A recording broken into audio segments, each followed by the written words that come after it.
ഇന്നത്തെ നമ്മുടെ റെസിപ്പി വളരെ എളുപ്പത്തിൽ തയ്യാറാക്കാൻ പറ്റിയൊരു മുട്ടക്കറിയാണ്. ഷക്ഷൂക എന്നാട്ടോ ഇതിൻ്റെ പേര്. വീഡിയോ സ്കിപ്പ് ചെയ്യാതെ ഫുള്ള് കാണണേ. ഇഷ്ടപ്പെട്ടാൽ സപ്പോർട്ട് ചെയ്യണേ. താമസിക്കുന്നില്ല, നമുക്ക് നേരെ ഇവിടേക്ക് തന്നെ പോവാം.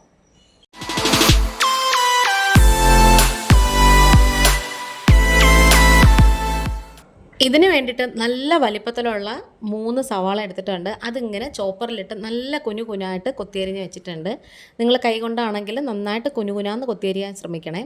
ഇനി നമുക്ക് പാൻ ചൂടായിട്ടുണ്ട്. അതിലേക്ക് 1 ടേബിൾ സ്പൂൺ വെളിച്ചെണ്ണ ഒഴിച്ചു കൊടുത്തതിന് ശേഷം നമുക്ക് കടുകൊന്നും പൊട്ടിക്കേണ്ട. ഈ സവാള ഫുള്ള് അതിലേക്ക് അങ്ങ് ഇട്ട് കൊടുക്കാം. പെട്ടെന്ന് വഴണ്ട് കിട്ടാൻ വേണ്ടിയിട്ട് ആവശ്യത്തിനുള്ള ഉപ്പും കൂടി ചേർത്ത് കൊടുക്കാമേ. ഇനി ഇത് നന്നായിട്ടൊന്ന് വഴറ്റി കൊടുക്കണം. ശരിക്കും പറഞ്ഞാൽ ഇതൊരു ബാച്ചിലേഴ്സ് റെസിപ്പിയും കൂടെ ആണ്. ഇത് നമുക്ക് ചപ്പാത്തിയുടെയും നാനിൻ്റെയൊക്കെ കൂടെ കഴിക്കാൻ അടിപൊളി കോംബോ ആണ് കേട്ടോ. നല്ല ടേസ്റ്റാണ്. ഇതിൻ്റെ പേര് ഞാൻ ഫസ്റ്റ് പറഞ്ഞതുപോലെ ഷക്ഷൂക എന്നാണ് കേട്ടോ. ഇനി നമ്മുടെ സവോളയൊക്കെ ഏകദേശം ഒന്ന് വഴണ്ട് വന്നപ്പോഴത്തേക്ക് നമുക്കതിലേക്ക് 1/4 ടീസ്പൂൺ മഞ്ഞൾപ്പൊടി ചേർത്ത് കൊടുക്കാം. അതുപോലെ തന്നെ 3/4 ടേബിൾ സ്പൂണോളം പിരിയൻ മുളകിൻ്റെ പൊടി ചേർത്ത് കൊടുക്കാം. പിന്നെ അതുപോലെ തന്നെ ഒരു ടീസ്പൂണോളം നല്ല എരിവുള്ള മുളക് പൊടിയും കൂടി ചേർത്ത് കൊടുത്തിട്ടുണ്ട്. ഇനി ഇതൊന്നും കൂടി നന്നായിട്ട് ഇങ്ങനെ വഴറ്റി കൊടുക്കണം. ഈ ഒരു റെസിപ്പിക്ക് മല്ലിപ്പൊടി അവോയ്ഡ് ചെയ്യുന്നതാണ് നല്ലത്. ടേസ്റ്റ് വേറെ ആയി പോവേ. ഇനി ഒരു കുഞ്ഞ് തക്കാളി എടുത്തിട്ടുണ്ട്. നന്നായിട്ട് പഴുത്ത തക്കാളി എടുക്കണം. അതും കൂടി ഇതിലേക്ക് ചേർത്ത് കൊടുത്തിട്ട് നന്നായിട്ട് ഇങ്ങനെ ഒന്ന് വഴറ്റി കൊടുക്കണം. തക്കാളിയൊക്കെ നന്നായിട്ട് ഇങ്ങനെ വെന്ത് ഉടഞ്ഞ് വരണേ. നല്ല വെണ്ണ പോലെ വരണം. വേണമെന്നുണ്ടെങ്കിൽ തക്കാളി അരച്ച് വേണമെങ്കിലും ചേർക്കാം. പക്ഷേ അതിനേക്കാളും കുറച്ച് സമയം എടുത്താണെങ്കിലും ഇതുപോലൊന്ന് ഉടഞ്ഞ് വരുമ്പം അതൊരു പ്രത്യേക ടേസ്റ്റാണ് കേട്ടോ. അങ്ങനെ നമ്മുടെ തക്കാളി വെന്ത് ഉടഞ്ഞ് വന്നിട്ടുണ്ട്. ചെറിയൊരു ഗ്രേവി പോലെയൊക്കെ ആയിട്ടുണ്ട്. ഇതിലേക്ക് നമുക്ക് കുറച്ച് ക്യാപ്സിക്കം നുറുക്കിയതും കൂടി ചേർത്ത് കൊടുക്കാം. അതുപോലെ തന്നെ ഒരു ഇച്ചിരിയും കറിവേപ്പിലയും കൂടി ചേർത്ത് കൊടുത്തിട്ടുണ്ട്. പെട്ടെന്ന് തന്നെ നമുക്കിത് റെഡിയാക്കി എടുക്കാം. ഒരുപാട് പണികളും കാര്യങ്ങളും ഒന്നും ഇല്ല കേട്ടോ. അങ്ങനെ അത്യാവശ്യം ഇതൊക്കെ ഒന്ന് വാടി നന്നായിട്ട് ഗ്രേവി പരുവത്തിലായി വന്നപ്പോഴത്തേക്ക് നമുക്കിതിലേക്ക് വളരെ കുറച്ച് ഗരം മസാല ചേർത്ത് കൊടുക്കാം. ഒരുപാടൊന്നും വേണ്ട. ഒരു 1/4 ടീസ്പൂൺ ഗരം മസാല മതി. നമ്മുടെ വീട്ടിൽ തന്നെ പൊടിച്ച ഹോൾ സ്പൈസസ് ഒക്കെ ഇട്ട് പൊടിച്ച ഗരം മസാലയാണ്. അതും കൂടി ഇതിലേക്ക് ചേർത്ത് കൊടുത്തിട്ട് ലാസ്റ്റ് കുറച്ച് കൂടുതൽ മല്ലിയില നുറുക്കിയതും കൂടി ചേർത്ത് കൊടുക്കാം. ഈ മല്ലിയില ചേർക്കുന്നതുകൊണ്ടാണ് മല്ലിപ്പൊടി അവോയ്ഡ് ചെയ്യണമെന്ന് പറയുന്നത്. അതുപോലെ തന്നെ മല്ലിയിലയും കൂടി ആകുമ്പോഴത്തേക്കും ഫ്ലേവർ അങ്ങ് വല്ലാതായി പോവും. അങ്ങനെ നമ്മുടെ ഗ്രേവി പരുവമൊക്കെ നന്നായിട്ട് റെഡി ആയിട്ട് വന്നിട്ടുണ്ട്. ഇനി ഈ പാനിനകത്ത് വെച്ച് തന്നെ നമുക്കിങ്ങനെ ഒന്ന് നിരത്തി കൊടുത്തതിന് ശേഷം 3 കുഴി ഉണ്ടാക്കാമേ. കാരണം ഞാനിപ്പോൾ 3 മുട്ടയാണ് കേട്ടോ എടുക്കുന്നത്.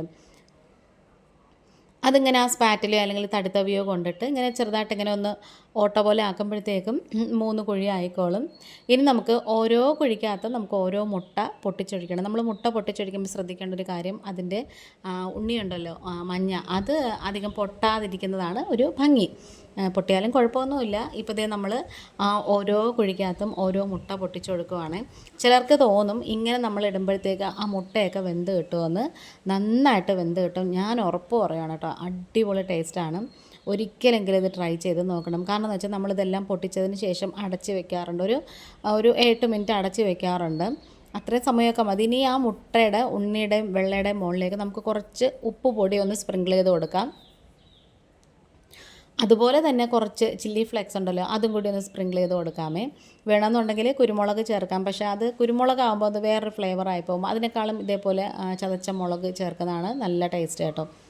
ഇനി ഞാനിത് അടച്ച് വെക്കുകയാണ്. അടച്ച് വെച്ചതിന് ശേഷം ഇടയ്ക്കൊരു 3-4 പ്രാവശ്യം ഞാൻ തുറന്ന് നോക്കിയിട്ടുണ്ടായിരുന്നേ. നോക്കിയിട്ട് അത് ഏകദേശം മഞ്ഞയൊക്കെ വെന്തിട്ടുണ്ടോ എന്നൊക്കെ നമുക്ക് നോക്കുമ്പോൾ തന്നെ അറിയാൻ പറ്റും. ആ മഞ്ഞ ഇങ്ങനെ വെള്ളം കൊണ്ട് മൂടിയിരിക്കുവാണ്. അപ്പോൾ അതിൻ്റെ മുകളിലേക്കും കൂടെ കുറച്ച് മല്ലിയില ഇങ്ങനെ വിതറി കൊടുക്കാം. എന്നും നമ്മൾ ഒരേ ടൈപ്പിലുള്ള മുട്ടക്കറിയാണ് ഉണ്ടാക്കുന്നത്. അപ്പം വല്ലപ്പോഴും ഒരു വെറൈറ്റിക്ക് വേണ്ടിയിട്ട് ഇതേപോലെ ഉണ്ടാക്കുകയാണെന്നുണ്ടെങ്കിൽ വീട്ടിലെല്ലാവർക്കും ഇഷ്ടപ്പെടും. നല്ല റെസിപ്പിയാണ് കേട്ടോ. അങ്ങനത്തെ നമ്മുടെ ഗ്രേവി കുറച്ചും കൂടെ കുറുകിയും വന്നിട്ടുണ്ട്. ഈ ഒരു സമയത്ത് നമ്മൾ സിമ്മിലാണ് കേട്ടോ ഇട്ടേക്കുന്നത്. അങ്ങനെ നമ്മുടെ പരിപാടി ഏകദേശം കഴിഞ്ഞിട്ടുണ്ട്.